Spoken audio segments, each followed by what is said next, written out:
Hello and welcome to the video. My name is Sivaraman. So in this video, in this course, so to speak, we will be talking about quadratic equations. Quadratic equations, a very important chapter in the NCERT CBSE Class 10 textbook. You will see a lot of questions from this chapter in the examinations, whatever examinations they are, including the board examination, of course. What we will be doing in this chapter is, first of all, I'd like to explain what this video is all about. This video is going to be fully concept-based, meaning that I'm going to be talking about different concepts that you need to know or that you need to understand to solve the problems from the quadratic equations chapter. We will not be doing so much of problem solving. Of course, whenever I see a different type of problem, I will solve it. But otherwise, we will be spending more time on trying to understand the concepts, because as a tutor, I know that once you understand the concepts, you get a very good understanding of the concepts, you will be able to then apply it in whatever situation, whatever problem you run against. So this will be more of a concept-based video. However, there will also be problems that we will solve, and there will be other problems I leave it to you to solve on your own. So what we will do in this video, first of all, we'll talk about what is a quadratic equation, and then we'll talk about if an equation is given, how to check if it is a quadratic equation, and then how to create a quadratic equation given a real-world scenario, how to solve a quadratic equation, first of all, how to solve using factorization, and then how to solve using the quadratic formula. And after that, we will also go through some of the key or main categories of problems that you will get in quadratic equations. So there are a number of types of problems that you will see, but we will look at the key ones, that are the ones that occur more often than others. As we go through the concepts, I request you to watch closely, because if you understand the concepts, you should be able to apply them in any situation or any problem which involves quadratic equations. So without any delay, let us go and get started.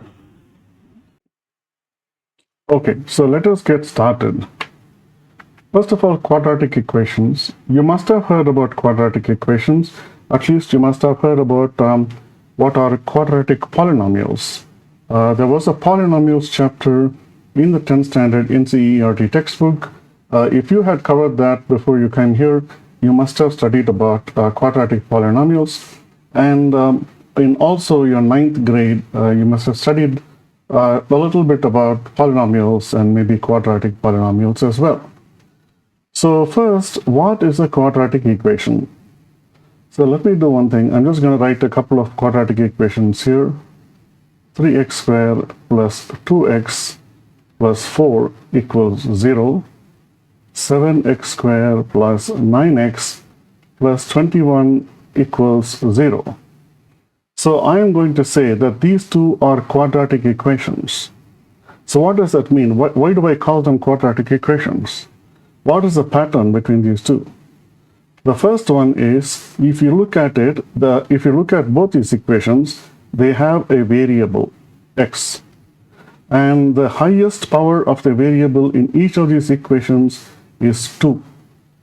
So the first criteria for a equation to be a quadratic equation is the highest power of the variable in the equation must be 2. It must be 2 only. It cannot be greater than 2. It cannot be less than 2. So if the variable's highest power is 2, it is a quadratic equation. Number 1. Number 2, there must be a x squared term. Well, this is basically a corollary of equation 1, of condition 1. There must be an x squared term. If there is no x squared term, then this is not a quadratic equation. So these are, well, actually the first one is the main criteria, and the second one follows it. As long as you find an equation with x squared being the highest term of the variable, that is a quadratic equation for you. Okay, let us look at the definition of a quadratic equation, the formal definition of the quadratic equation. An equation of the form ax squared plus bx plus c equals 0, where a, b, and c are real numbers and a is not equal to 0, is called a quadratic equation. So ax squared plus bx plus c, this is the standard form. And let's look at what I have written here, 3x squared plus 2x plus 4 equals 0. Are these equations similar? Yes, they are similar, because instead of a, we have 3. You have an x squared term, first of all, you have an x term, and you have a constant. And instead of a, we have 3. Instead of b, we have 2. Instead of c, we have 4. So we have met all the criteria that is required of a quadratic equation. So this one is a quadratic equation. And generally, like it says here, this is the standard form in which a quadratic equation is present. Let us say, for example, I write this as c plus bx plus ax squared equals 0. Is this a quadratic equation? Yes, it is a quadratic equation, because it pretty much has all the terms that are needed in a quadratic equation. The only thing is that it is written in the descending order or the ascending order of the powers. In a standard form, you have the equation written in the form of descending order of powers. You have the x squared term first, the x term next, and then the constant term next. So this is also a quadratic equation, but this is not the standard form. This is not present in the standard form as a quadratic equation. Okay, let us look at the definition again. It says a, b, and c are real numbers. So first of all, what are a, b, and c? A is the coefficient of x squared. A is a constant value, and any constant, in this case we have 3 here, we have 7 here, any constant that is attached to a variable term is called the coefficient of that term. Is called the coefficient of that term. So the coefficient of x squared term is a, the coefficient of x term is b, and c is called a constant that is exists by itself, which is not attached to a variable, is called just a constant. But a constant attached to a variable is called the coefficient of that particular variable term. So yes, a, b, and c, a and b are coefficients of x squared and bx, and c, of course, is a constant, and these three make up a quadratic equation along with x squared and x. Here we use x squared, but you can use any variable term. You can use y, you can use z, you can use t, whatever you want to. But generally, in most cases, x is used as a variable, so we will just go with x in this particular video. Okay, so the second part of the definition says a, b, and c are real numbers. What does that mean? So let's make some space here, and okay, for some reason this is not working. Okay.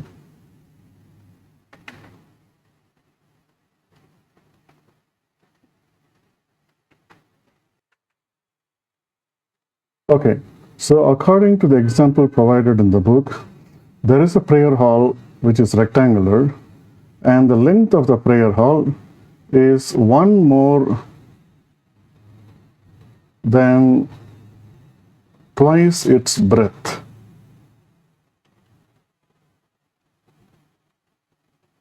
The length of the prayer hall is one more than twice its breadth, and the area of the prayer hall is 300 meters square. Area of the prayer hall is 300 meters square. So now, In this example, what we're going to do is that this is a the real world scenario. You have a prayer hall. You have a stipulation about the length and the breadth of the prayer hall. But how do I convert this to mathematics or a max equation? So I know that the area of a rectangle is length into breadth. So if I call the length as x, the length according to the question, according to the problem, the length is 1 more than twice its breadth. So breadth is x, twice the breadth is 2x, twice the breadth is 2x. 1 more than twice the breadth is 2x plus 1. So the length in this case is 2x plus 1. And the breadth is x. What is the area of the rectangle? In this case, what is the area of the prayer hall? Length into breadth. My breadth is x. Well, I just did the opposite. My length is 2x plus 1. And what is the area? 300 meters square. So let me simplify. I get x into 2x is 2x square. X into 1 is x. And I'm going to bring the 300 over to here. And this will be the area as per the conditions provided in the textbook or in the textbook example. This is a quadratic equation, but it'll be better if I get all of them to one side. So I'm going to write this as 2x squared plus x, bring the minus 300 here, so it'll become minus 300. And this is how we represent this particular example as a quadratic equation. So this shows how to frame or how to create a quadratic equation from a word problem or from a real world situation. We will be doing more of that in in the other parts of the video, but this is a quick example of how a quadratic equation can be used to represent a real world problem, and also how to solve that problem, which you will also be looking at in this course. Okay, so just to summarize here, the big takeaway from this slide is the standard form of a quadratic equation is ax squared plus bxc, bx plus c equals 0, and a cannot be 0, which means x squared term must exist. Okay, so now we will go on to the next slide. Okay, so this is slide 2. In the second part of the of this video, of this course, we will be talking about how to identify quadratic equations. In the first 10 minutes, we talked about what is a quadratic equation, what is a standard form of a quadratic equation, and how can you tell a quadratic equation when you see one. Here, what we're going to do is, we're going to take a few equations and check if it is a quadratic equation or not. And you will definitely get some exercises, problems like this in your examinations. But the reason why we even have to do this is because sometimes we have equations like this or like this, where they are not in the form of ax squared plus bx plus c equals 0, which is a standard form of a quadratic equation. So what we need to do is we need to simplify this. And once you simplify this, if you find that the simplified version is similar to ax squared plus bx plus c equals 0, then we can say that this quadratic equation or this equation is indeed a quadratic equation, except that it is written in a different way. It is not written in the standard format. So let us try that. So let's take the first one. X minus 2 the whole square plus 1 equals 2x minus 3. So I'm going to expand x minus 2 the whole square using the a minus b the whole square formula. So a minus b the whole square is a square minus 2ab plus b square. So I'm going to expand this. X square minus 2ab is 2 into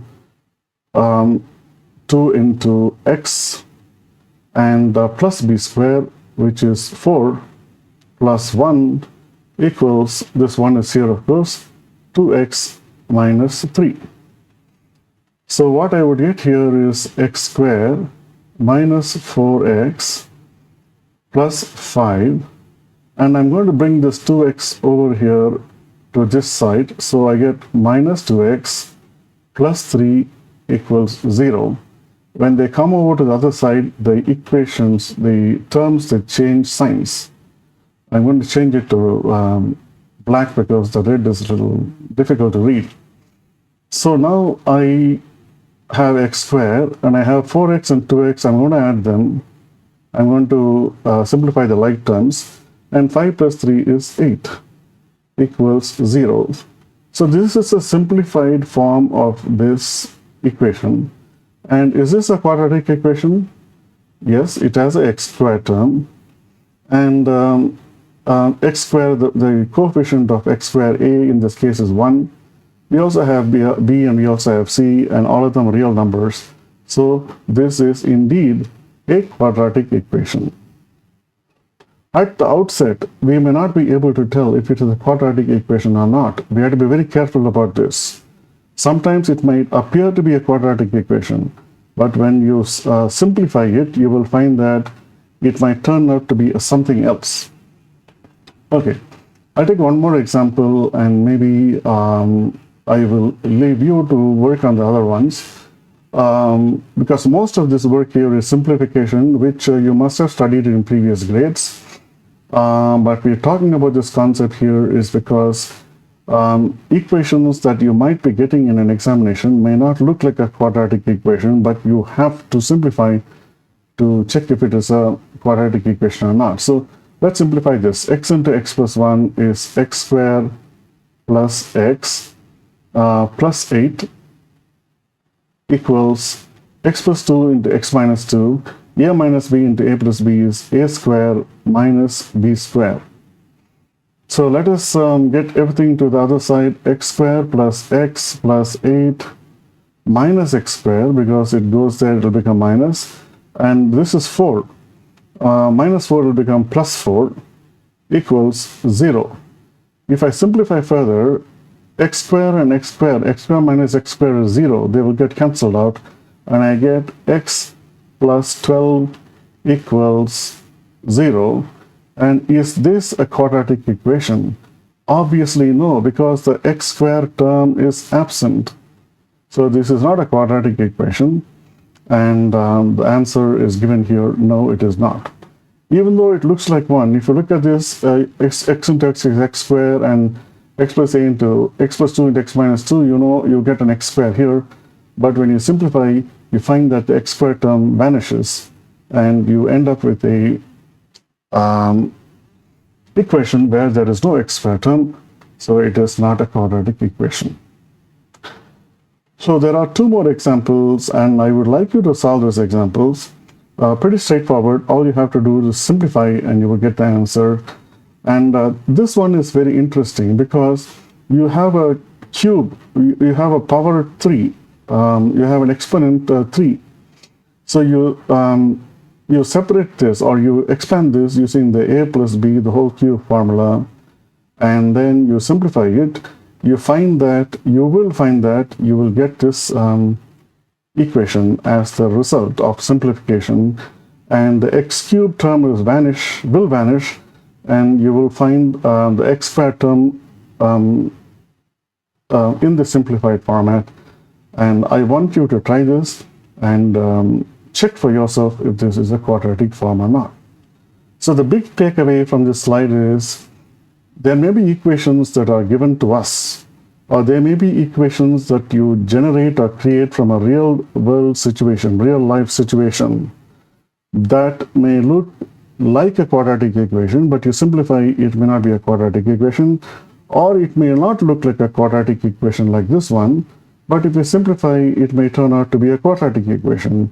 So that is why it's always better to perform the simplification to validate it against a standard form of a quadratic equation. Don't assume that the equation is quadratic just because it has x squared terms especially if it has multiple x squared terms. And that is the reason behind this exercise. I hope this was simple, and I would like you to try these two, if not all of the four, and see for yourself if all of them are quadratic equations.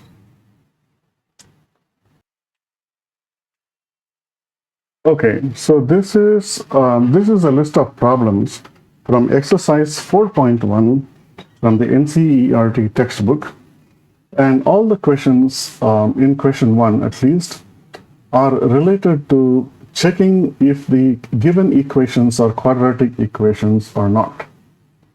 This is something that we did in the previous slide in the last few minutes. As I said before, just by looking at an equation, you cannot tell if it's a quadratic equation or not. You have to simplify it. So what I'm going to do is I'll take a couple of examples, and maybe I'll just take one example to show how this works, and then you can look at the other ones and you can solve them for yourselves. You can check it out for yourselves by performing simplification, and you will be able to tell after simplification if the equation resembles the standard form of the quadratic equation ax squared plus bx plus c equals 0. Let me take let's see, looking for a complicated one. Okay, let me take this one here. X plus 2 the whole cube equals 2x into x squared plus 1. We need to check if it is a quadratic equation or not.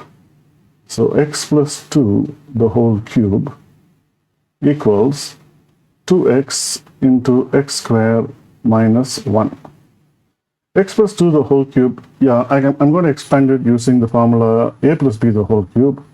So that will be a cube plus 3a squared b,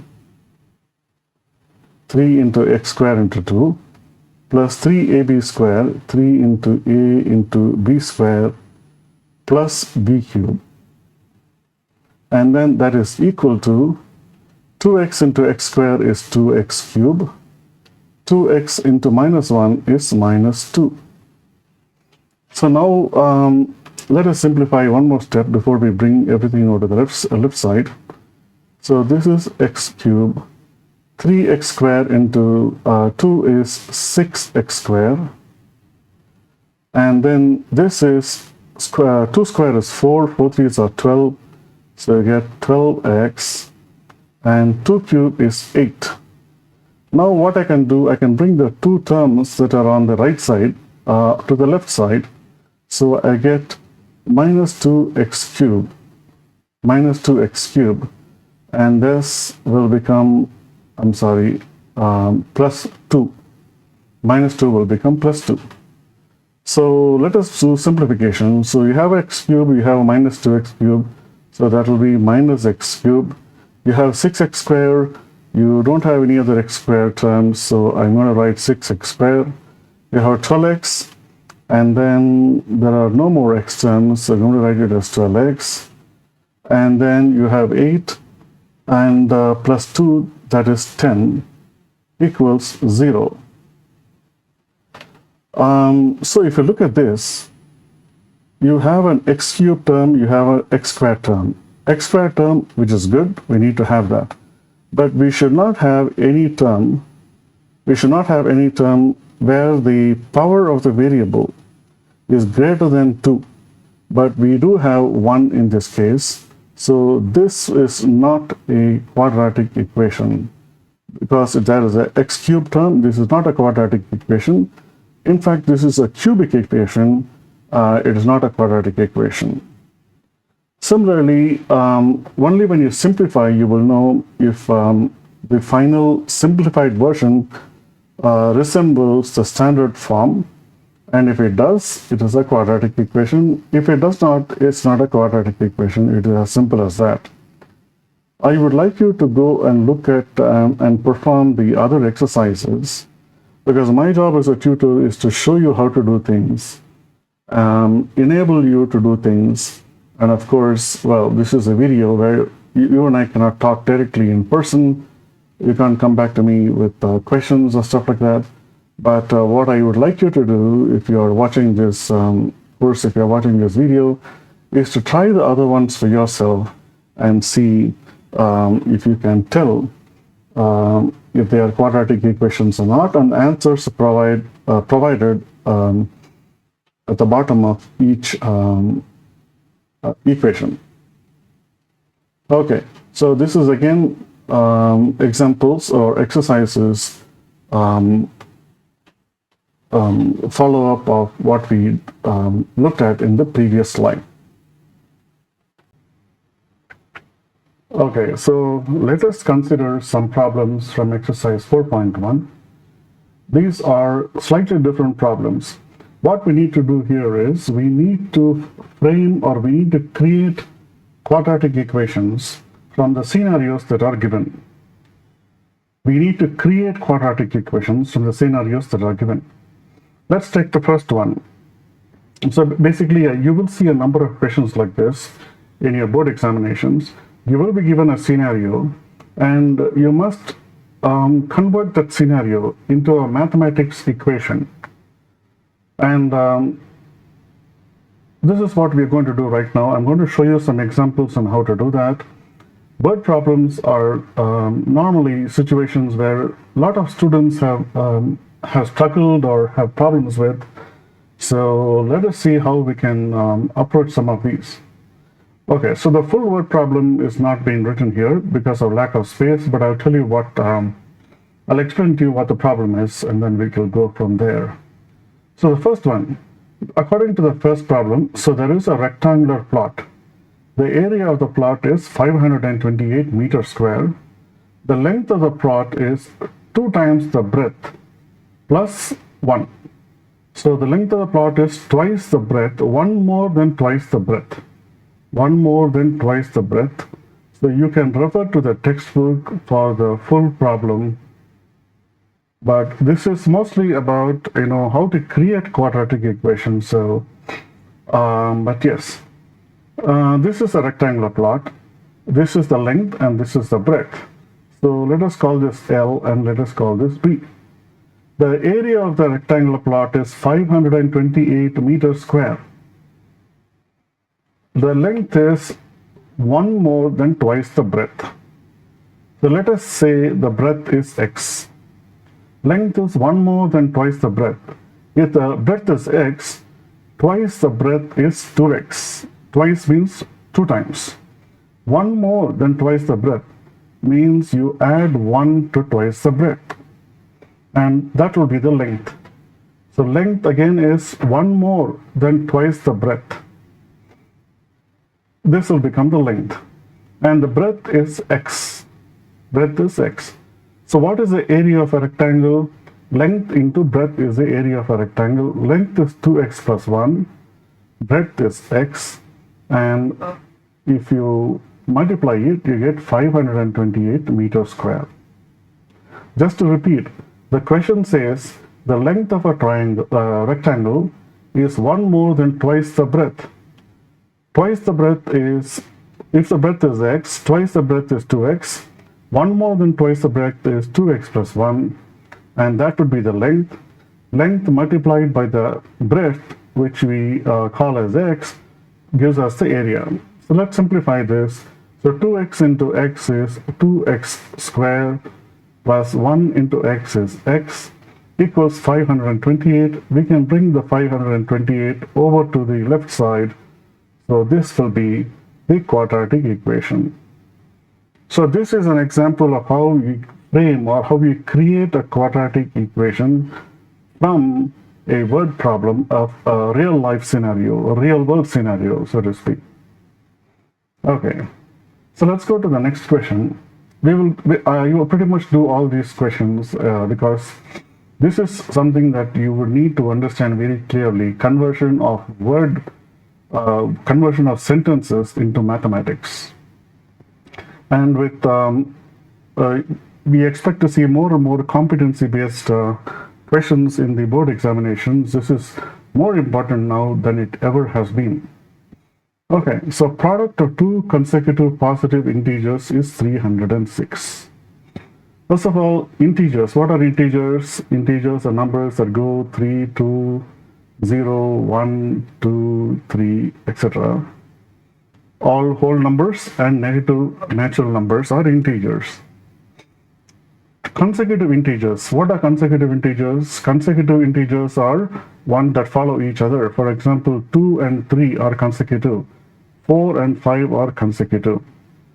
So the question is, the product of two consecutive positive integers is 306. They're not giving us integers. They're saying that, okay, you have two integers. They are consecutive, which means that they follow one another. The product of those two is 306. What do you mean by product? The product of 2 and 3 is 2 multiplied by 3. Okay, so how do you frame this? How do you create a quadratic equation from this? Let us assume one of the integers is x. One of the integers is x. For example, let us say 2 is equal to x. 3 is the integer that follows. So 3 is 2 plus 1, right? So I can write the second one as x plus 1. X plus 1. So one integer multiplied by other integer, because they're talking about product of two consecutive integers. The product of x and x plus 1 equals 306. So this is how you convert this word situation into a max equation. The product of two consecutive integers. Consecutive integers are x and x plus 1. The product of them, which is basically you multiply the both of them, and you get 306.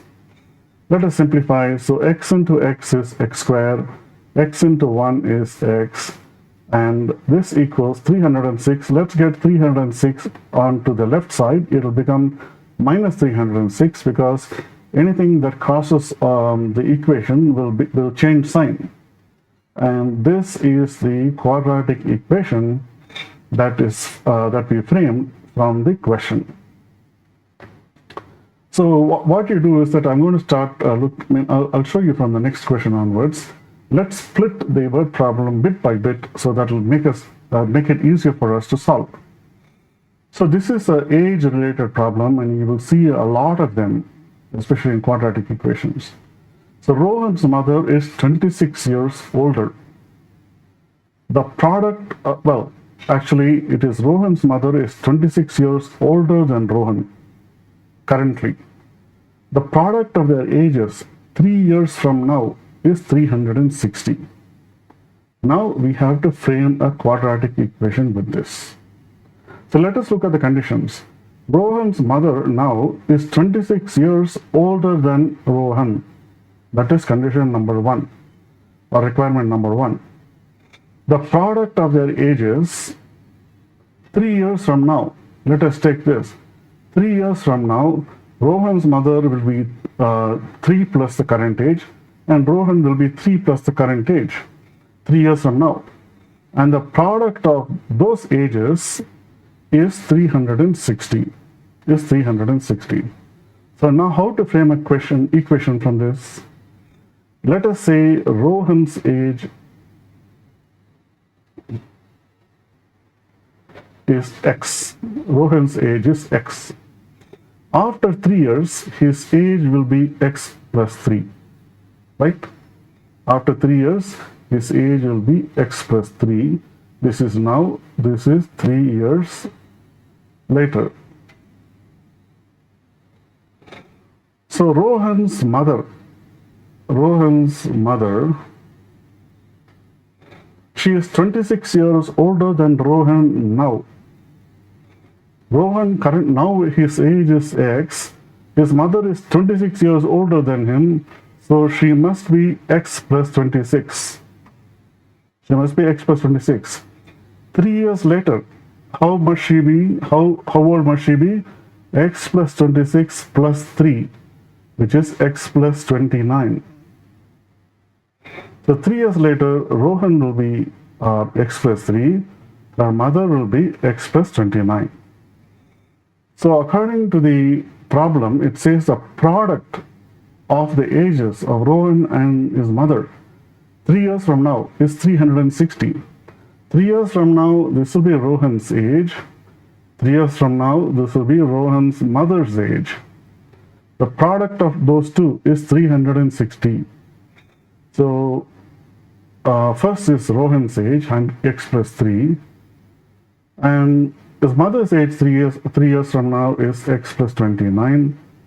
And this is equal to 360 according to the problem that is given to us.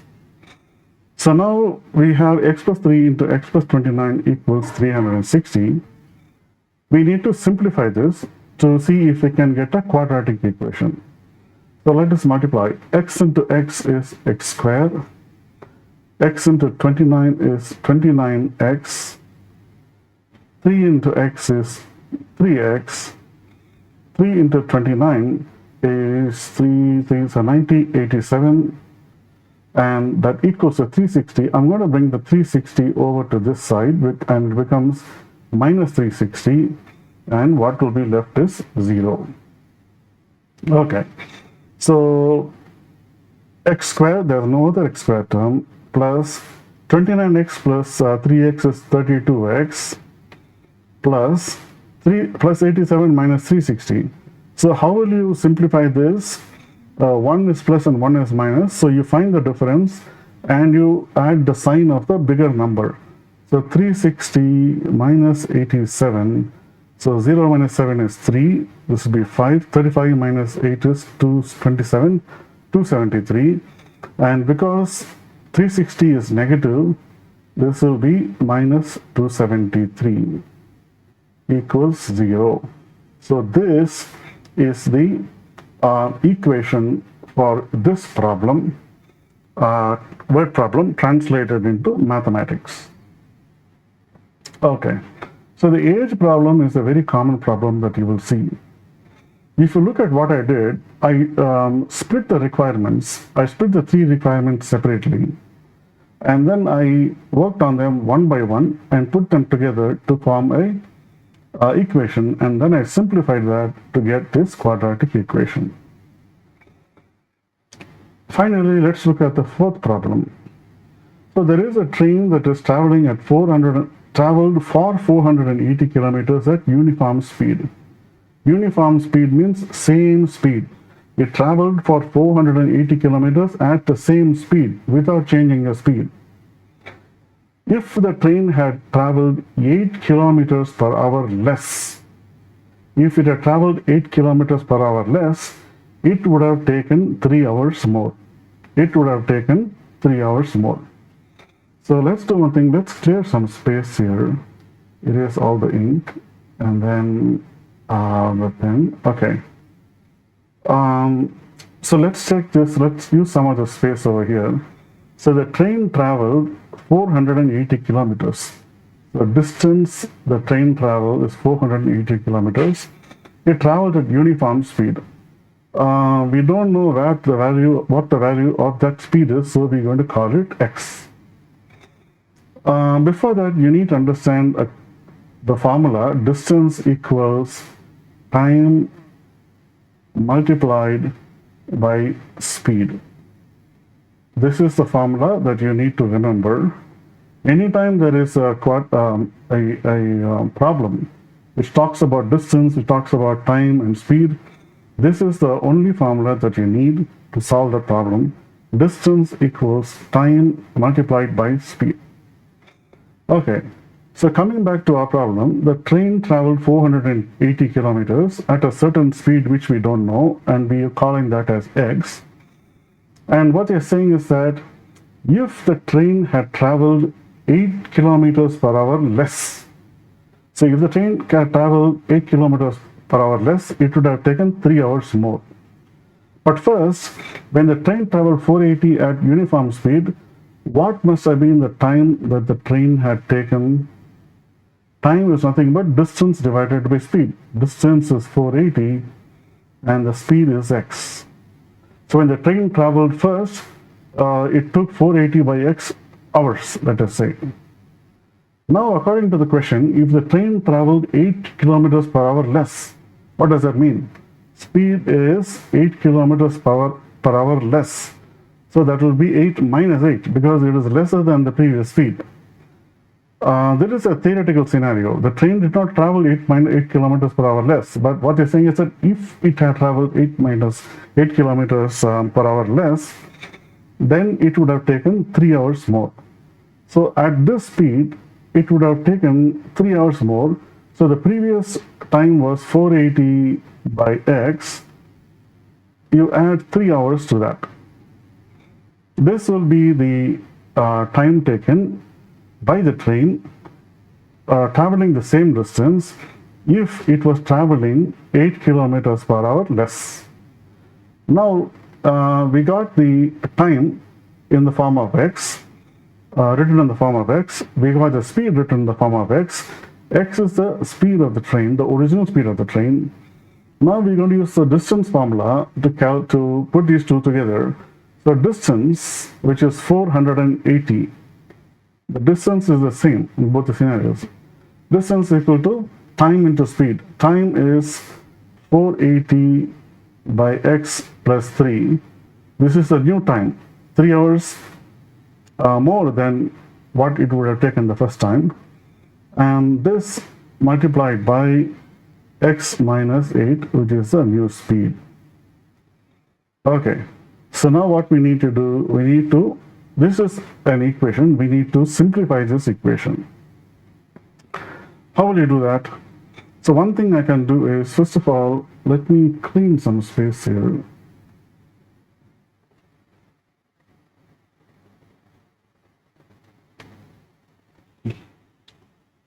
And then we can start writing above.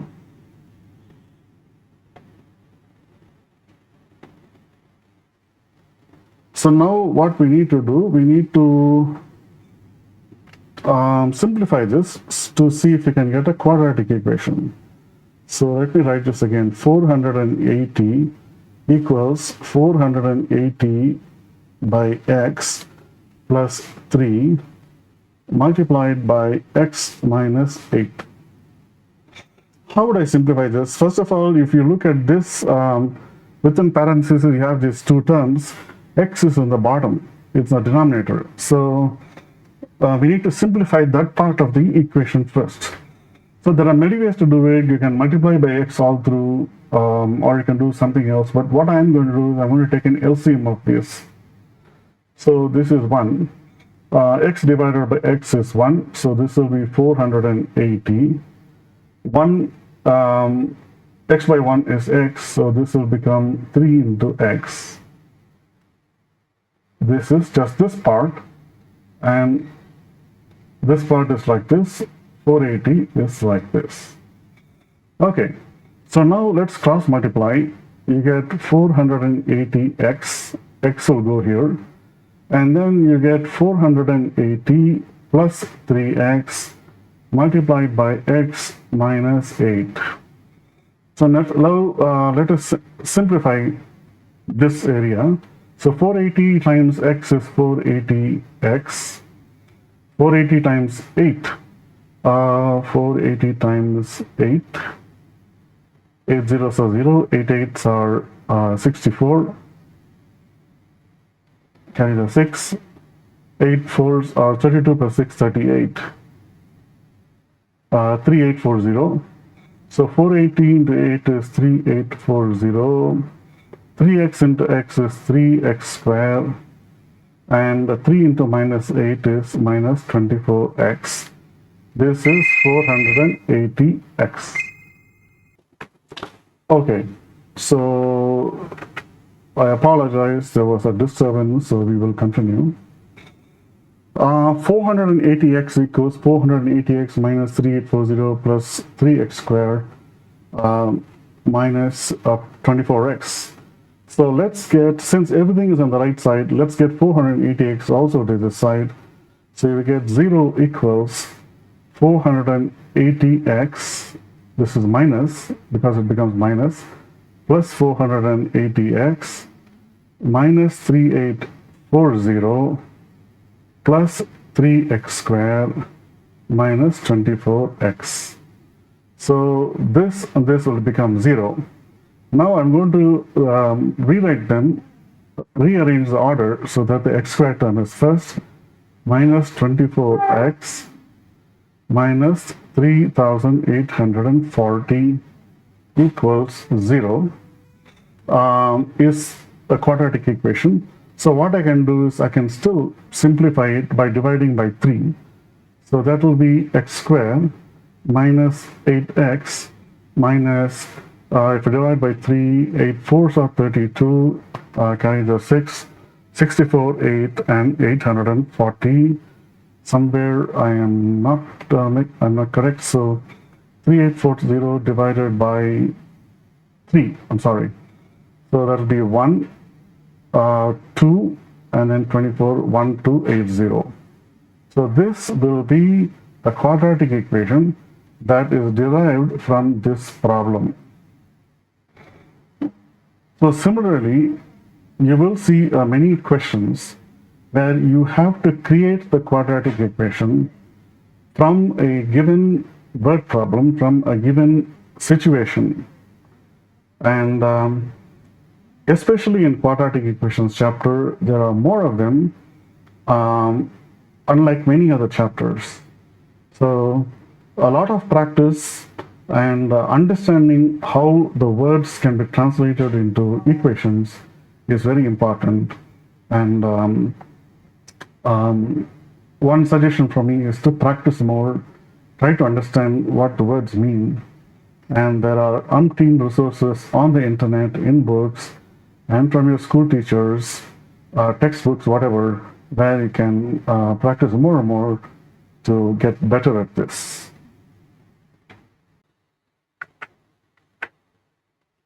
Okay, solving by factorization. So one of the ways to solve quadratic equations is using by factorization. And factorization, in this case, we will be solving equations by factorization using the method called splitting the middle term. Splitting the middle term. So what is the middle term?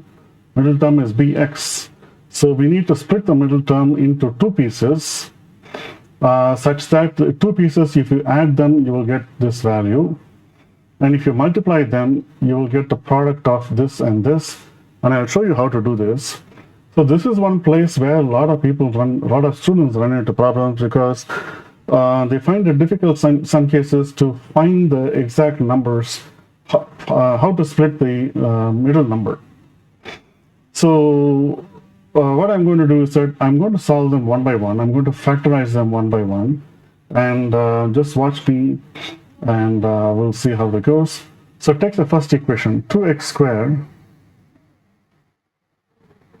minus 5x plus 3 equals 0. Okay, I need to factorize 2x squared minus 5x plus 3 equals 0. So let me write down the steps, whatever I'm going to do. The first step is I'm going to see if there is a value for a. Yes, there is a value for a. If there is a value for a, I'm going to multiply a and c. I'm going to multiply a and c, and I get 2 into 3, which is 6. 2 into 3, which is 6. Now I need to find out two numbers. Let us call the number p and q. Okay. When I add those numbers, I need to find out two numbers. When I add those numbers, I should get minus 5, which is the coefficient of the middle term. When I multiply the numbers, I should get 6. And 6 is what? 6 is the product of 2 and 3, which is the product of a and c, if you compare it with the standard form of the quadratic equation. So if I add p and q, I should get minus 5. If I multiply them, I should get minus 6. Now what to do to find those two numbers? What I would do is, I would take p and q, which is the number 6, and try to factorize it into small numbers. So 6 can be written as 1 times 6, can be written as 2 times 3, and any other way it can be written? No, I don't think so. Okay, so these are two ways in which I can get 6 by multiplying two numbers. Let us take the first two numbers. If I add the first two numbers, I must get minus 5. But 6 plus 1 is not minus 5, it is 7. I can even make one of them negative if you want. I cannot make them negative because the two numbers when multiplied, I should get positive 6. So it can be 1 and 6, or it can be 2 and 3. Let us take 2 and 3. If I add 2 plus 3, I get 5. And multiply 2 by 3, of course, I get 6. So 6 is what I want when I multiply, so this part is okay. But when I add those two, I should get 5. I will get 5, but I need minus 5. I need minus 5. So what will I do? So one way to solve this is, instead of 2 and 3, I can use minus 2 and minus 3. Because minus 2 multiplied by minus 3 will give me plus 6. Minus 2 added to minus 3 will give me minus 5. So I think I have found my two numbers. So this is the trickiest part in solving by factorization, by splitting the middle term, finding those two numbers, which when you add them, you get the middle number, and when you multiply them, you get the product of 2 and 3. So now that I found the numbers, I just need to split the middle term. How am I going to do that? I'm going to rewrite it as 2x squared. So minus 2 and minus 3 are the two numbers. Can I write minus 5x as minus 3x minus 2x plus 3 equals 0? I can, because this is minus 5, 3 is the same, 2x squared is the same. Okay, so now there is a way of factorization called, I have to factorize this. So there's a way of factorization called finding the common factors. Finding the common factors. I'm going to take these two. I'm going to take these two. I'm going to try to see if I can find common factors within this and common factors within this. So what is common between 2x squared and minus 3x? X is common. I'm going to take this out.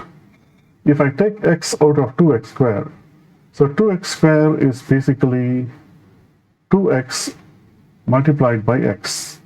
So if I take 2x out, x out, I get 2x.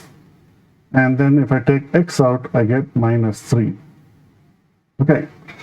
So now I have these two, minus 2x plus 3. What is common between them? There is nothing common between them. But for some reason, I know that I need something like 2x minus 3 here. So what I'm going to do is, I'm going to write minus 2x plus 3 as minus 1 into 2x plus 3 plus 1 into, minus 1 into 2x plus 1 into 3. So what I'm going to do is that I'm going to take the 1 outside. I'm going to take the 1 outside. But should I take minus 1 or plus 1? If I take plus 1, I will get minus 2x, and I'll get plus 3 here. But I'm looking for 2x minus 3 based upon my first factorization. So what I'm going to do is, I'm going to take minus 1 out, and what will be left? Of minus 2x, if I take minus 1 out, I get 2x. And there is no minus in plus 3. How will I take the minus 1 out? So 3 can be written as minus of minus 3, or it can be written as minus 1 into minus 3, right? Plus 3 can be written as minus 1 into minus 3. So if I take the minus 1 out, I will have minus 3 left. I will have minus 3 left. So this is how I factorize these two terms, and I factorize these two terms. And now coming back to the factorization method where you look for common terms, I see that 2x minus 3 and 2x minus 3 are common between these two terms. So I'm going to take 2x minus 3 outside. And what will I have left here? I will have x, and I will have 1. So 2x minus 3 into x minus 1 equals 0. So what I have done so far, I have taken this equation and I have factorized it into two factors. I have separated it into two factors. And this is called solving by factorization, obviously. So now, if I multiply these two factors, I get 0. So if I have a into b is 0, a and b are two random numbers. Either a can be 0 or b can be 0, right? So if I have 1 into 0, that will also be 0. If I have 0 into 1, that will also be 0. So any of them can be 0. So what we are going to do, we are going to assume both of them are 0 and find out what the values are. So let's take this one, x minus 1 equals 0. So I will get x is equal to 1. This is one of the roots, or this is one of the solutions of this equation. And let's take the second one, 2x minus 3 equals 0. And I'm going to take 3 to the other side. And if I divide by 2, I get x is equal to 3 by 2. This is the second root or the second solution to this equation. So the answers in this case are x is equal to 1, 3 by 2. This is the solution for this equation. This is the solution for this equation. Like I said, any quadratic equation will have two roots or two solutions. And these two are the solutions for example number 3. Okay, so I know if you're doing this for the first time, the separation of the middle term can be a little tricky, but the more you do, the easier it gets. So what I'm going to do is, I'm going to do one more, actually I do two more, and then maybe you can try the last one. It should be slightly easier. Okay, let me clear some space first. Okay, so now we'll take the second one, 6x squared minus x minus 2 equals 0. Remember, we are trying to factorize this by splitting the middle term, But the first thing I do, I need to multiply a and c. So ac is equal to 6 into minus 2 is minus 12. Okay, now I need to find out two numbers, p and q, where if I add them, p and q, if I add them, I get minus 1 because the coefficient of minus x is minus 1, correct? And then if I multiply them, I should get minus 12. So what is the way to do it? The first thing we can do is factorize PQ. How do you factorize PQ? So it can be written as minus 3 into 4, or 3 into minus 4, or 6 into minus 2, 2 into minus 6, 1 into minus 12, minus 12 into 1. And is there any other way you can factorize it? I don't think so. So you got a number of options here. They all, when you multiply them, they multiply each of the pairs, you get minus 12. But the test is, if you add them, you should get minus 1. If you add them, you should get minus 1. So let's take minus 3 and 4. You add them, what do you get? 4 plus minus 3 equals 1. I don't want 1, I want minus 1. So this will not work out for me. Let's look at this, 3 and minus 4. 3 and minus 4, if I add, what will I get? I get minus 1, which is good. So this is possible that these two can be the numbers I'm looking for, but I'm going to double check anyway. 3 into minus 4 is minus 12, which is good. And 3 plus minus 4 is minus 1, which is good. So I have found out the two numbers that I am looking for.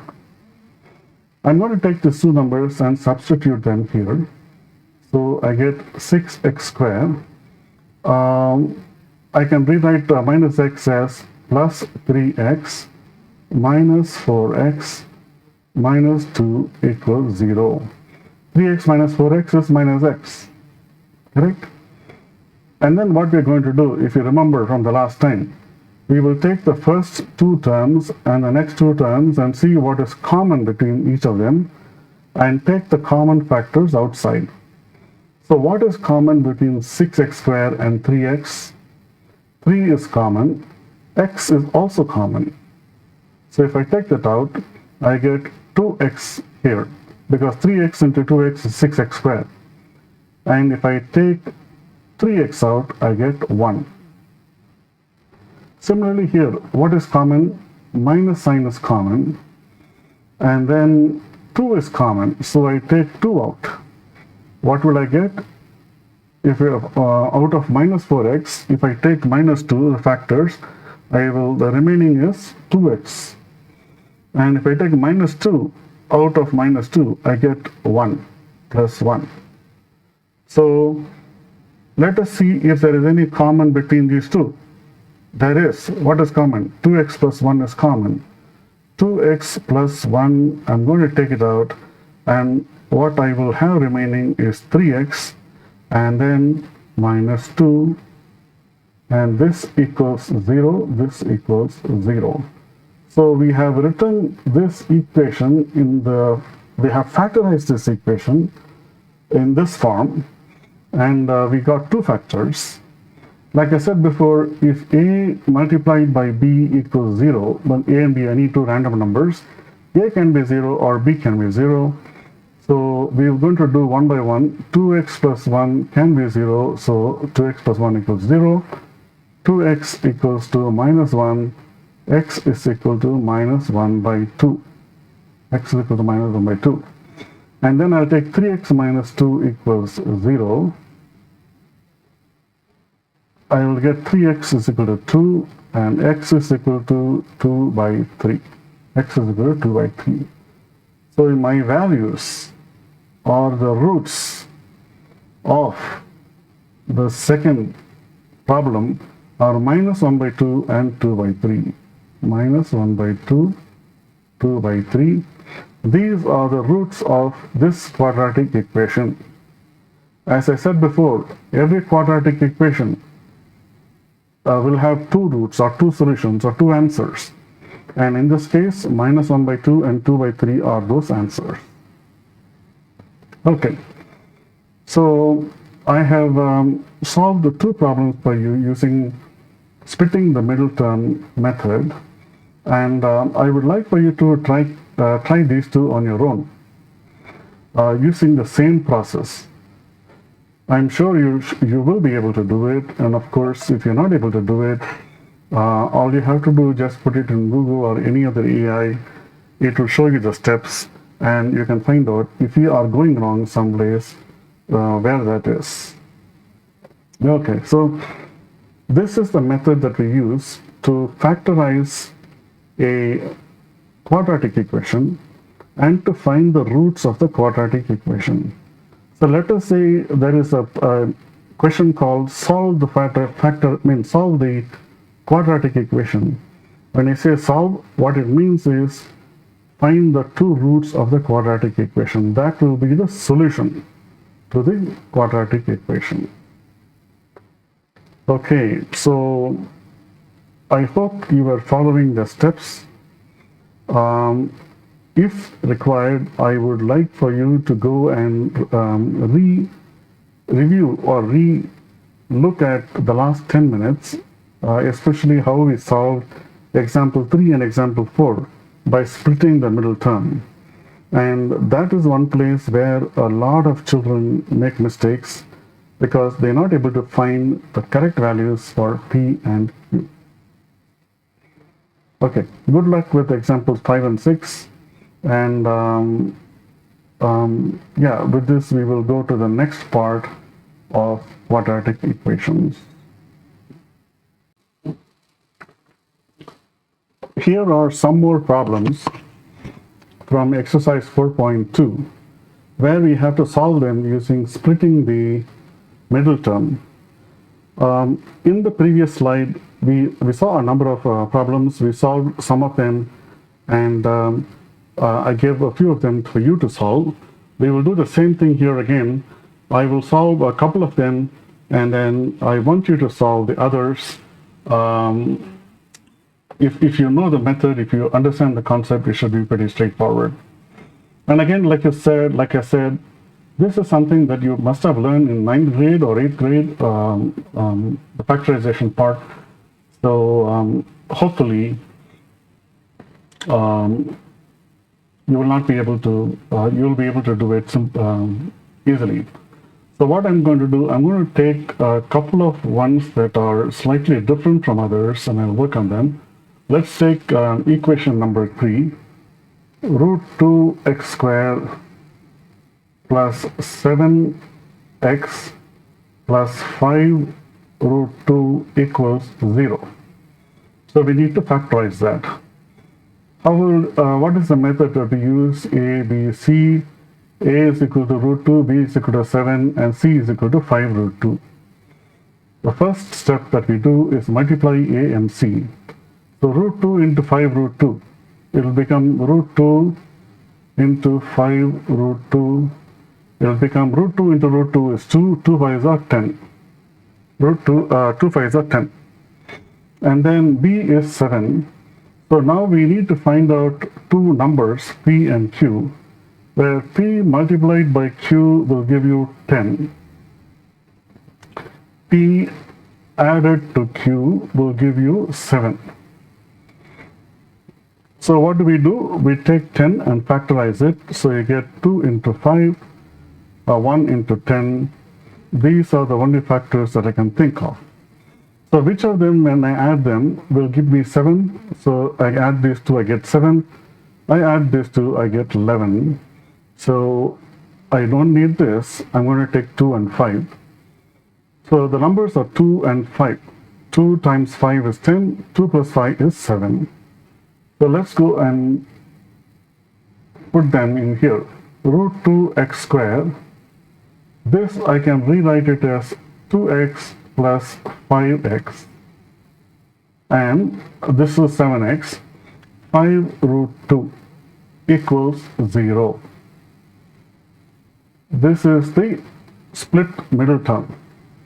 So now what do we need to do? Let's look at the first two terms, and let's look at the third and the fourth term and see if there are any common factors among them. In the first two terms, what are common? I'll give you a tip. 2 can be written as root 2 multiplied by root 2. So if you go by that, what is common between root 2x squared and 2x? Number one, x is common, and root 2 is also common because 2 is root 2 times root 2. So I take root 2x here, I will have x remaining, and then I have taken the x out. So this was root 2 into root 2, I've taken one root 2 out, so I will have another root 2 here. And then we will go to the third and the fourth terms. What is common here? 5 is common, alright? So remaining is 5, and then I have taken 5 out, so root 2 will be left, and that is equal to 0. So let us take these two. What do you see as the common factors? X plus root 2 is common. I take that out, and I have root 2x plus 5 equals 0. So this is the factorized version of this equation. So in this case, we are not finding out the roots. We can find out the roots, that's not a problem. So if you say x plus root 2 equals 0, x is equal to minus root 2 is one of the roots, and root 2x plus 5 equals 0. I simplify that, I get x is equal to minus 5 by root 2, These are the two roots for this equation number 3. So this is the same process as what we did in the last slide.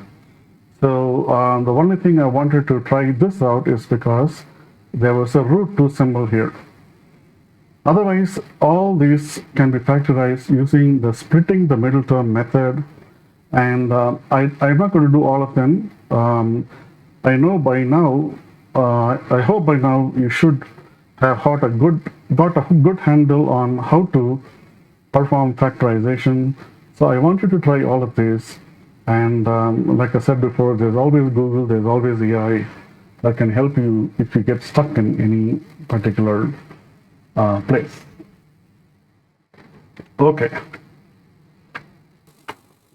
Okay, word problem.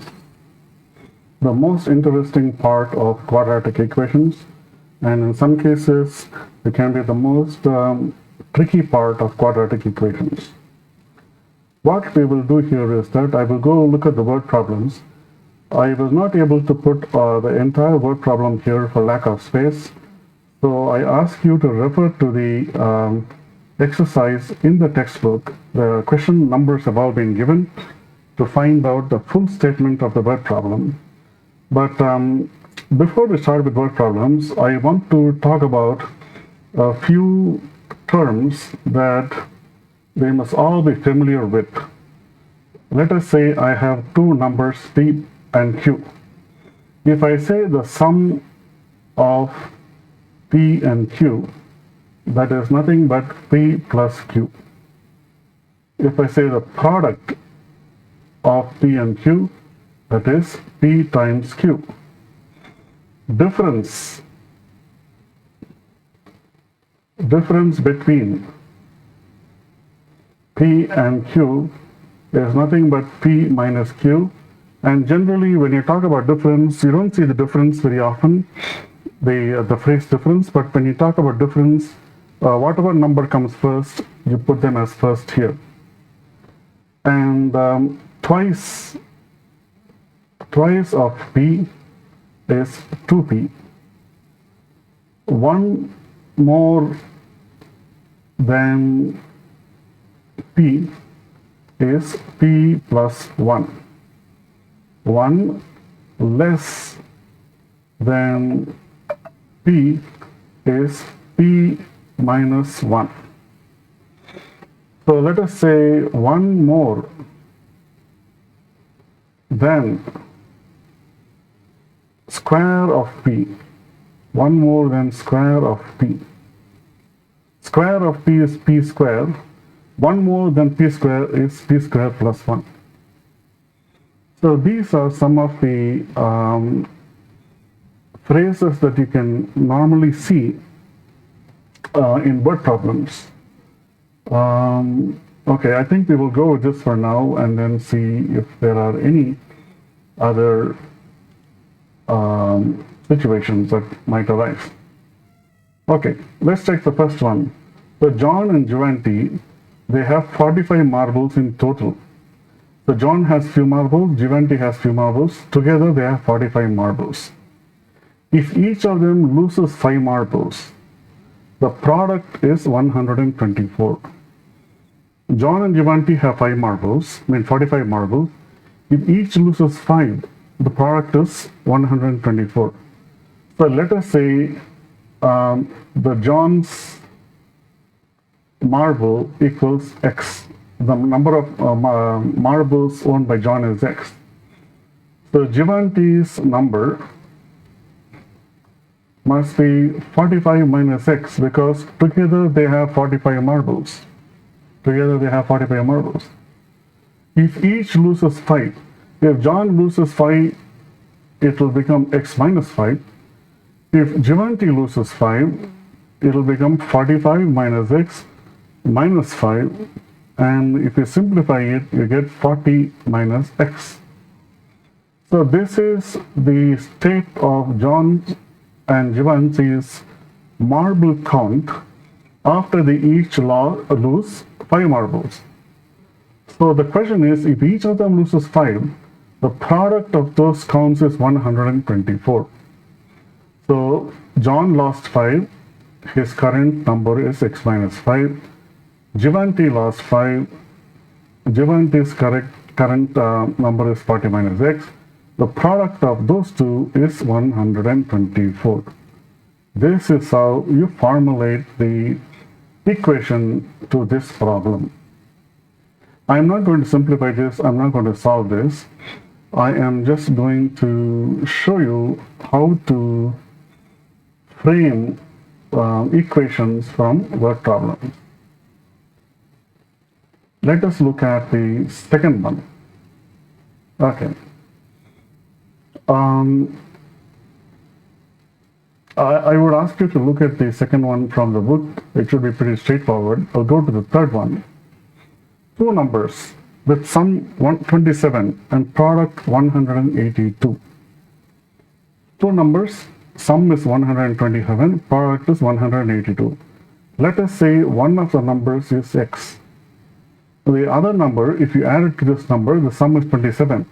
So the other number can be written as 27 minus this number, correct? And the product of those two is 182.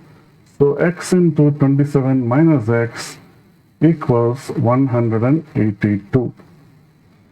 You simplify this, you get this equation, and then you can factorize this and find the solution. Just to repeat, you have two numbers, the sum of which is 27. If one of them is x, the other is 27 minus x, because together their value is 27 when you add them. And the product is 182. So one is x, the other is 27 minus x. If you multiply those two, you get 182. Okay. This is how you frame this problem. Well, this is how you frame the equation for this problem. Let's look at question number 4. Two consecutive positive integers. Sum of their squares is 365. What does consecutive means? 2 and 3 are consecutive integers. 4 and 5 are consecutive integers. 6 and 7 are consecutive integers. So if you take 6, 7 can be written as 6 plus 1. So what I'm going to do is I'm going to take x as one of the integers. The next one, which is consecutive to this, will be x plus 1, just like 6 and 6 plus 1. The sum of their squares is 365. The sum of their squares is 365. So first of all, what are those squares? The square of the first one is x squared. The square of the second one is x plus 1 the whole square. The sum of the squares, if you add the squares, the answer you get, the number you get is 365. And this is how you frame the equation. And obviously you simplify this, and you may end up with a quadratic equation. It looks like in this case it will be a quadratic equation. After that you can solve it. So let me clear up some space. Okay. And the consecutive integers is something that you see quite often. So just be aware of that. Okay, let's go to question number 5. So there is a right angle triangle. The altitude is 7 centimeters less than the base. The hypotenuse is 13 centimeters. This is a right angle triangle. Right angle triangle means one of the angles is 90 degrees. Altitude is 7 centimeters less than the base. So let us say the base is x centimeters. Altitude is 7 centimeters less. So this will be x minus 7. In the case of a right angle triangle, one of the sides is the altitude. One side is the base, other is the altitude. And the hypotenuse is 13 centimeters. Hypotenuse is 13 centimeters. Now how do you frame the equation? You can use Pythagoras theorem or Pythagoras theorem. The square of the hypotenuse is equal to the sum of the square of the other two sides. So going by that, we get 13 square equals x square plus x minus 7 the whole square. And you need to simplify this to get the quadratic equation. So this should be pretty straightforward. They have given the altitude, which is less than the base. You assume the base is x, write the altitude in terms of base. They have given the hypotenuse. So we know that this square plus this square equals hypotenuse square, and you can frame the equation based on that. Simplify this and you will get the quadratic equation that you need. I will also ask you to refer to the textbook to question 6. It should be pretty straightforward. But like I said before, you need to understand some of the terms like sum, product, total. If somebody loses 5, you deduct 5 from that quantity. Sum is when you add two numbers or two quantities. Less is something less than 7 centimeters less than base means base minus 7. So as you do more word problems, you will get used to most of the terms, pretty much all the terms, and it gets much easier. The trick is to try to practice as many questions as you can. And like I said before, word problems, there are a number of word problems that you will see in quadratic equations. That is what, in my opinion, makes this chapter very interesting. All right.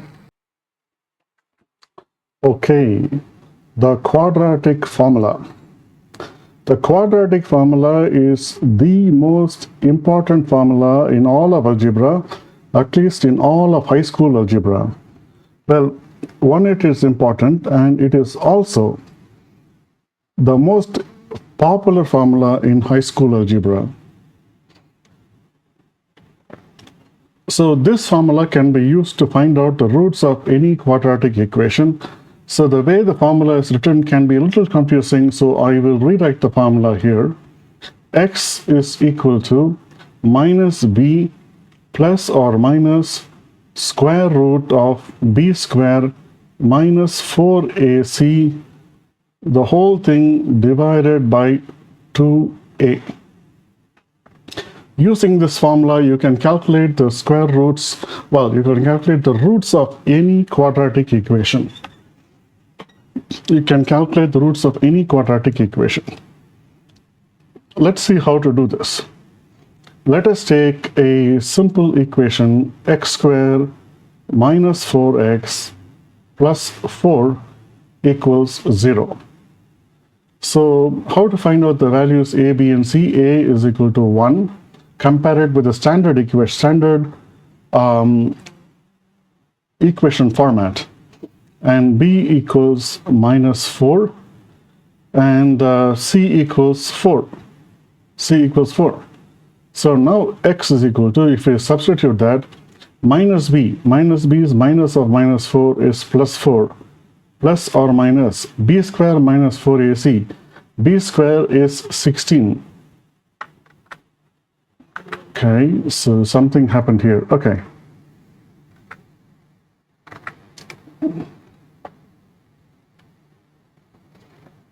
Okay, b square is 16.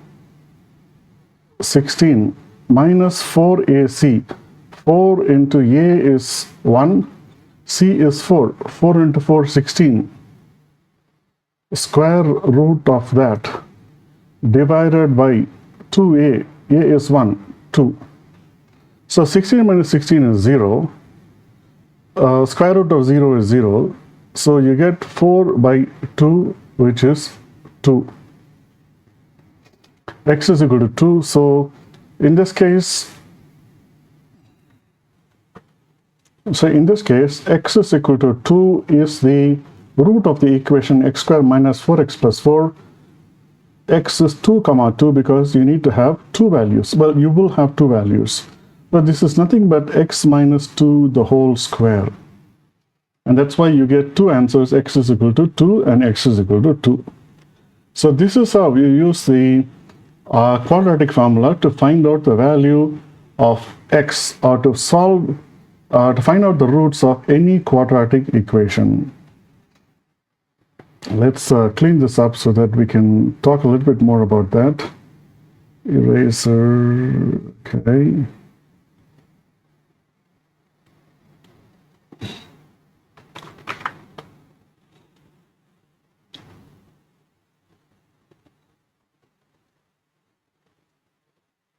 Okay, so let us take another example. Let us take another example. X squared plus 7x plus 10 equals 0. So substitute that in this equation. You get x equals minus b, which is minus 7, plus or minus b squared. B squared is 49. Minus 4ac, 4 into 1 into 10 is 40, divided by 2a is 2, because a is 1.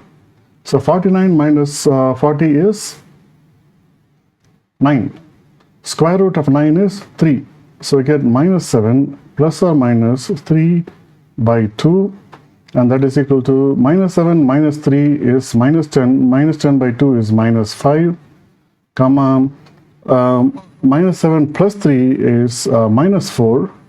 Minus 4 by 2 is minus 2. These are the roots of this equation, x squared plus 7x plus 10 equals 0. It is very simple. All you have to do is to substitute the values of a, b, and c in this equation, and you will get the square roots. Very important equation. Let's clear some more space up so we can talk more.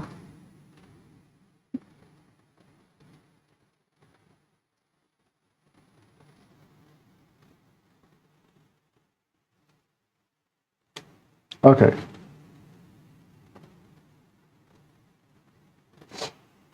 Okay, so this is the process for finding out the answers using the equations, which we just did. And by the way, the part of the equation b squared minus 4ac, the part of the equation b squared minus 4ac is called the discriminant of the equation, and it is denoted by the letter D.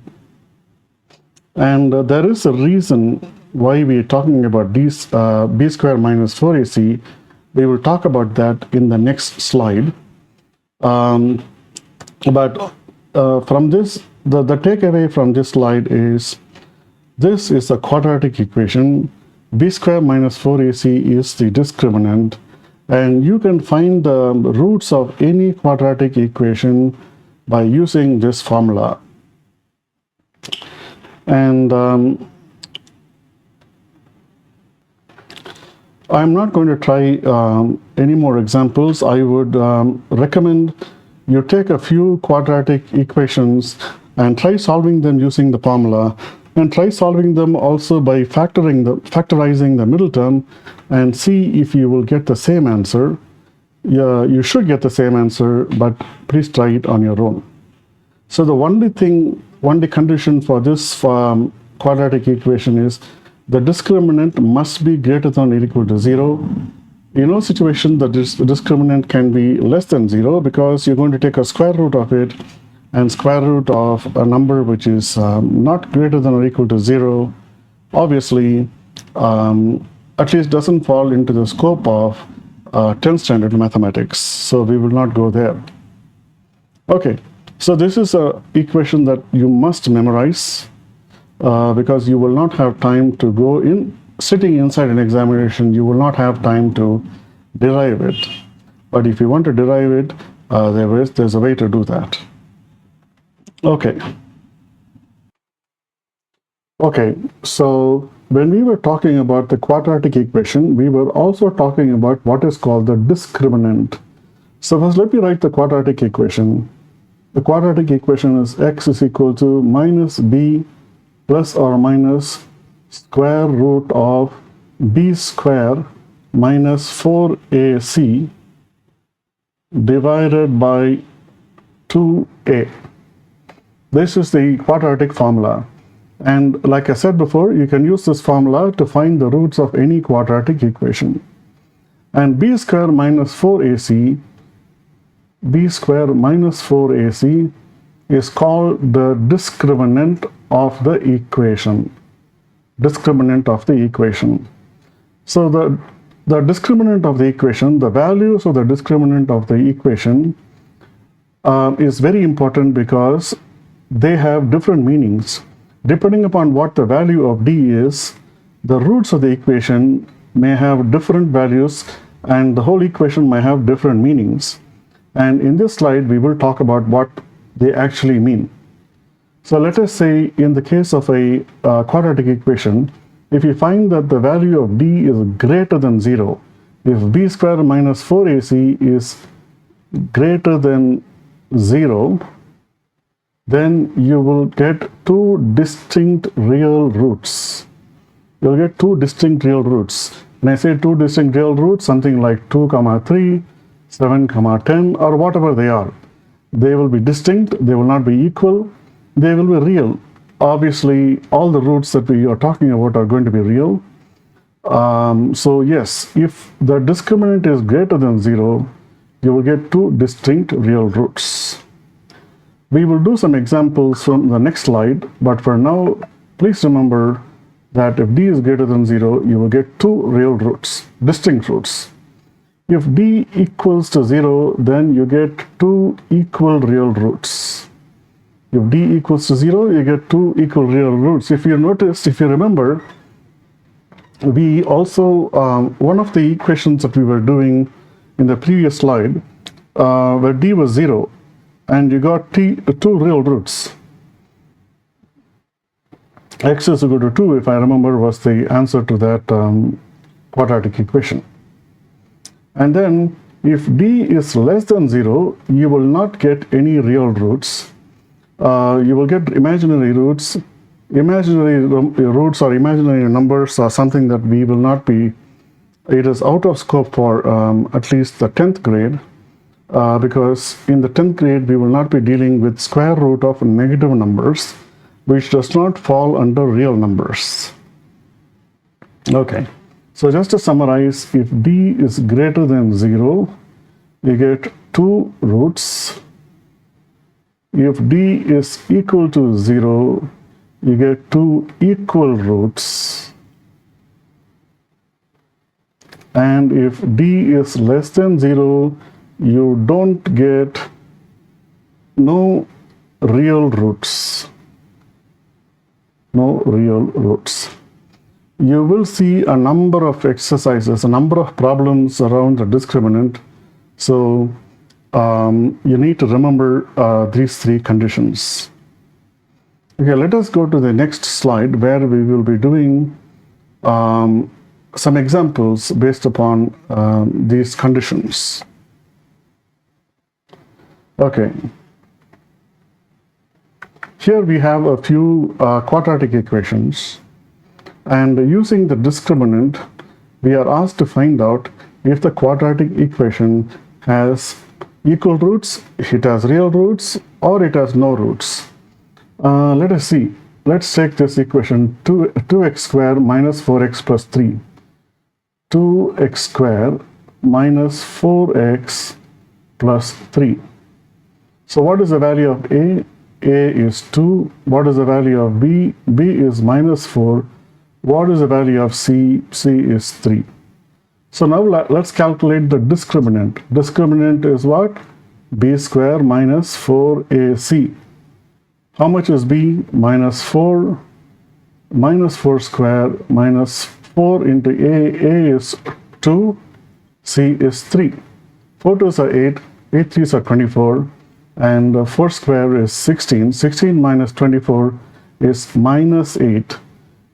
What this means is d is less than 0. That means this equation has no real roots.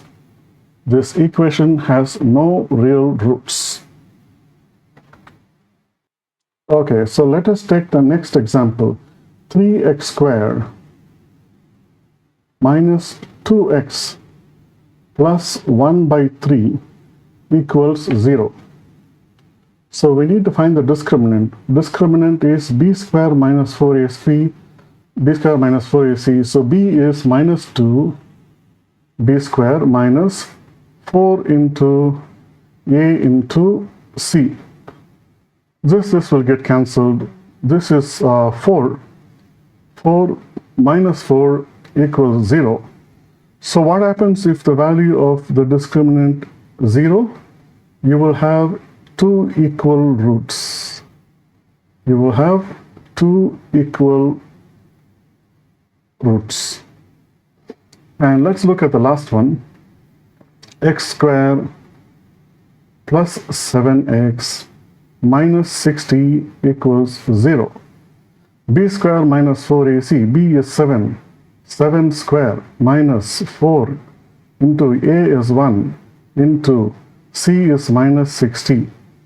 So this becomes 49 minus 4 into 60 is 240, and minus into minus is plus, so you get 240, and then this is 289, and which is nothing but the square root of, well, the square root of 289 is 17, but we don't have to worry about that. So d is equal to 289, which means that you will have two real roots. If d is greater than 0, you will have two real roots. If d is equal to 0, you will have two equal roots. If d is less than 0, you will have no real roots. And this is how you can tell if a certain quadratic equation has what types of roots or what kinds of roots. All right.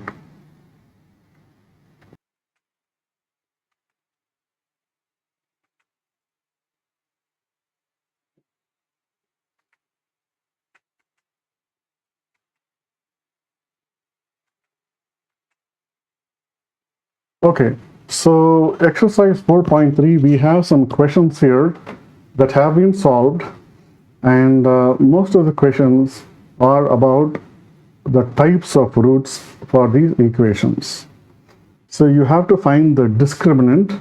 Based upon the discriminant, you can say if it has no real roots. For example, here d is less than 0. That means it has no real roots. If it has equal roots, that means d must be equal to 0. And here it looks like we have two distinct roots, so d must be greater than 0. Similarly, you can go through this exercise and solve the problems, find out the discriminant, and you should be able to tell if the roots are imaginary, well, if the roots are not real, or if the roots are equal, or if the roots are two distinct separate roots. I'm not going to work out all the problems here, but I encourage you to practice as much as possible. In fact, this is not a huge list, it's a small list. It should not take much time, but knowing how to use the discriminant to find the nature of the roots is very important. I'm very sure that you will get small mark questions based upon this. So here we are looking at 5 different types of problems, 5 classic problem types. The quadratic equations chapter has a number of types of questions. And these 5 types of questions are repeating questions. You will see them in many different places, and you can expect to see at least one of them in your examination paper, but even otherwise, these are 5 of the most important categories of questions that you should be aware of and you should know how to solve. So we will go through them one by one. I'm not going to solve the problems, but I'm going to explain how we handle or how you can manage this problem. Okay, the first type of problem is called the age problem. I call it the age problem. This is a problem in which the quadratic equation, the word problem, is about ages of people. In this case, let me read this problem. The sum of ages of a father and a son is 45 years. 5 years ago, the product of their ages was 124. Find their present ages. Okay, so again I'm going to repeat this. The sum of the ages of a father and a son is 45. 5 years ago, the product of their ages was 124. Find their present ages. Let us say this is the father and this is the son. Let us say this is the son's age is x. The sum of the ages of the father and the son is 45. Together the ages is 45. So father's age must be 45 minus x. Because you add them together, you get 45. So now this is like now. The situation is now. So 5 years ago, this is 5 years ago. 5 years ago, the product of their ages was 124. What does that mean?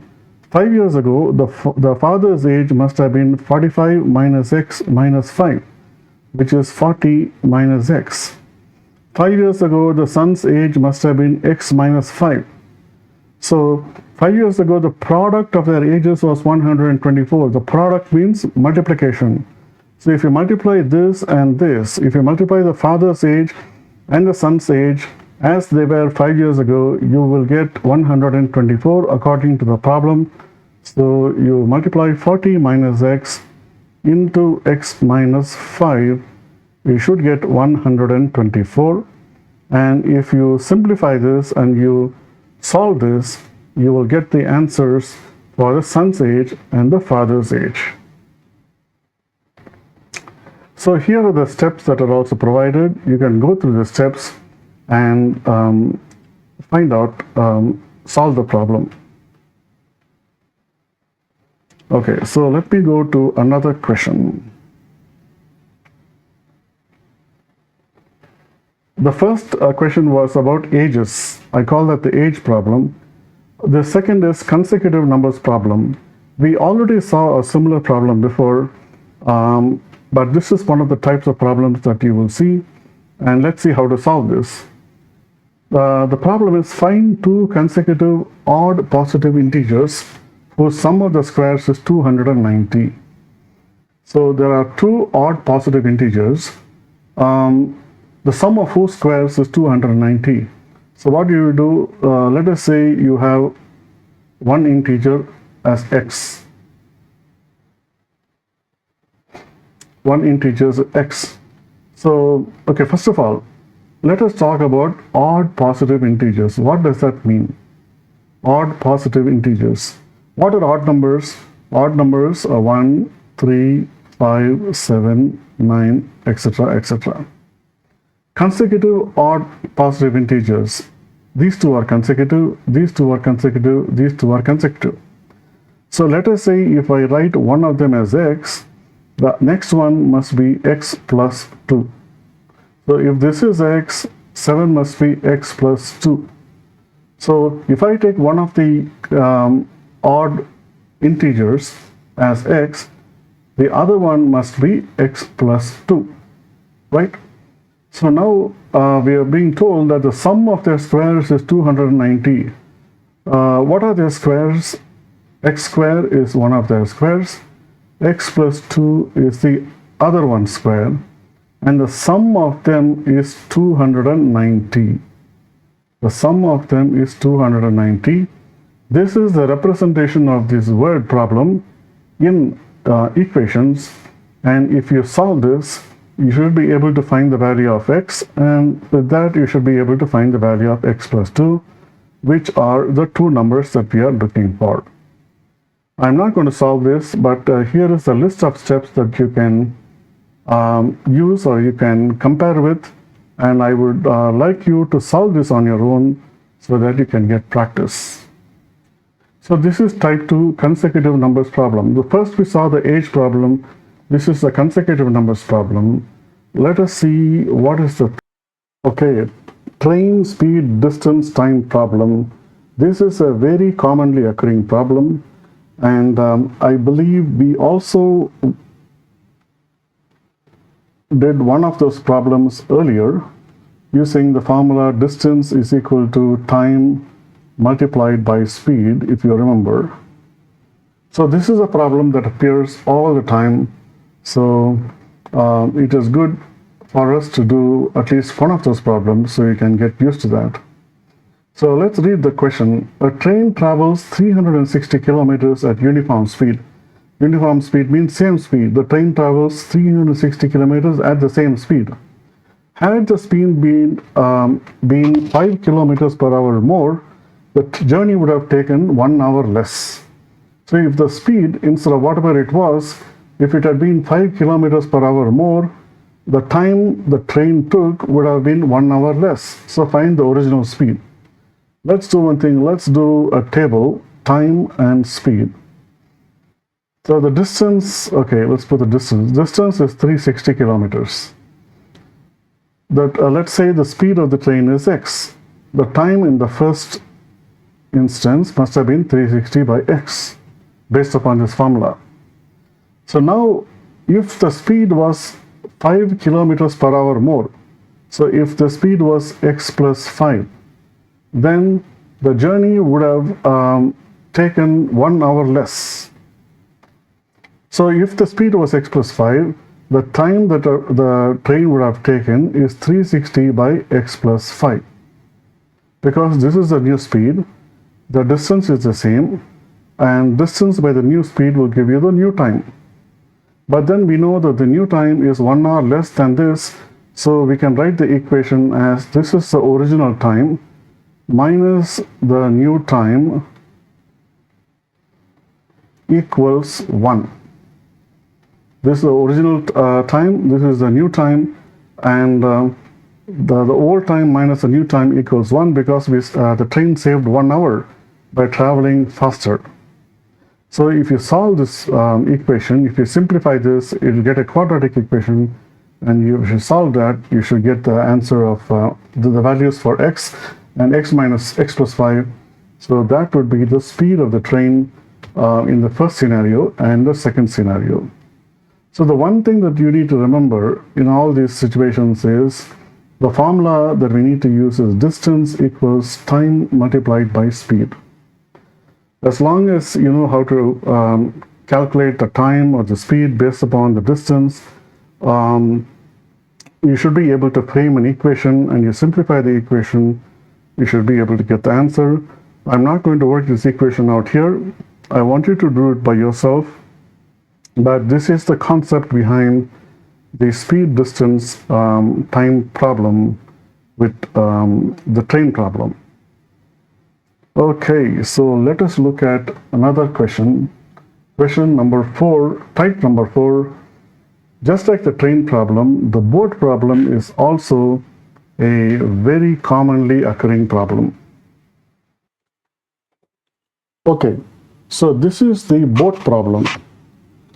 The boat problem is a very important problem. You may get a question, you may not get a question, but this is something that everybody has to understand. How the boat travels in a stream is something that a lot of people don't get. So what I'm going to do, I'm not going to solve this problem, but I'm going to show you how things work. First of all, what is a stream? A stream is nothing but flowing water. A stream is nothing but flowing water. This is not the dictionary definition. This is the definition that I am giving you so that you can understand. So normally what happens, water flows from a higher level to a lower level.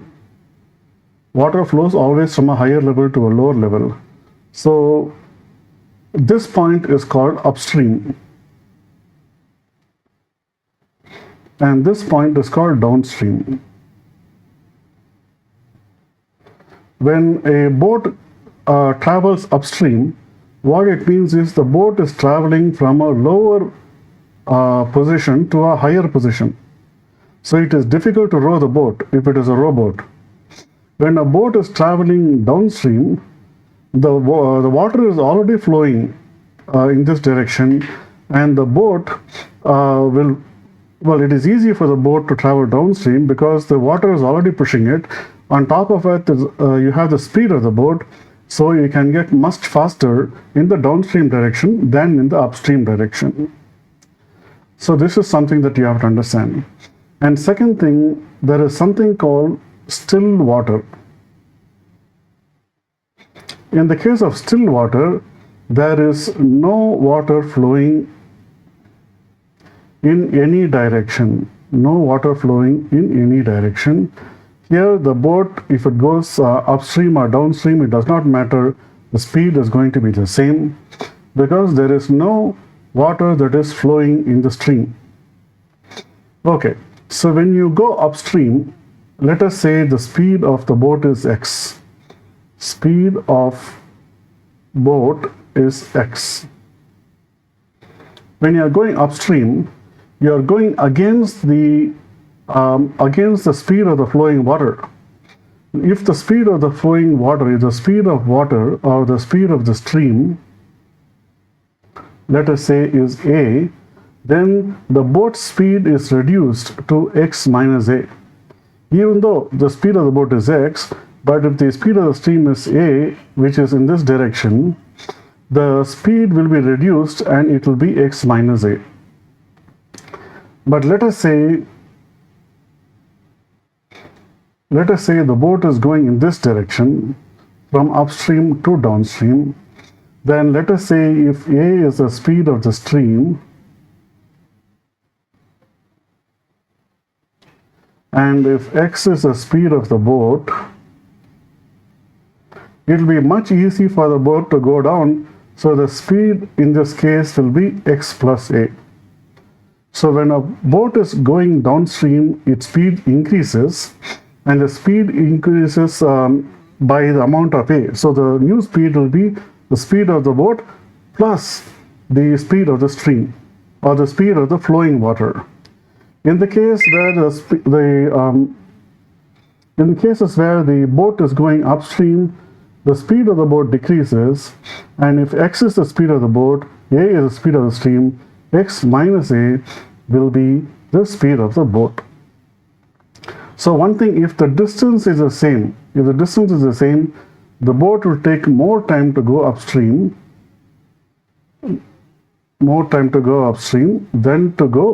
than to travel downstream.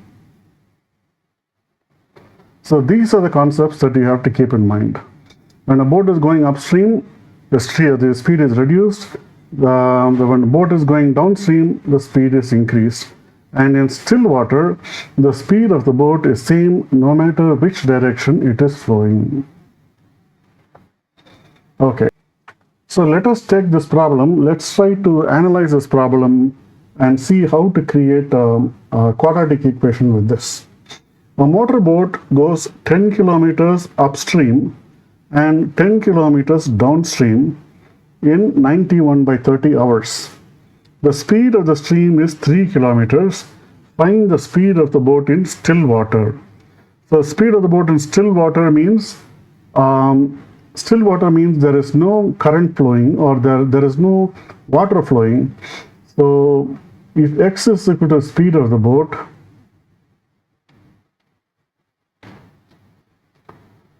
the x is equal to the speed of the boat in still water, let us say.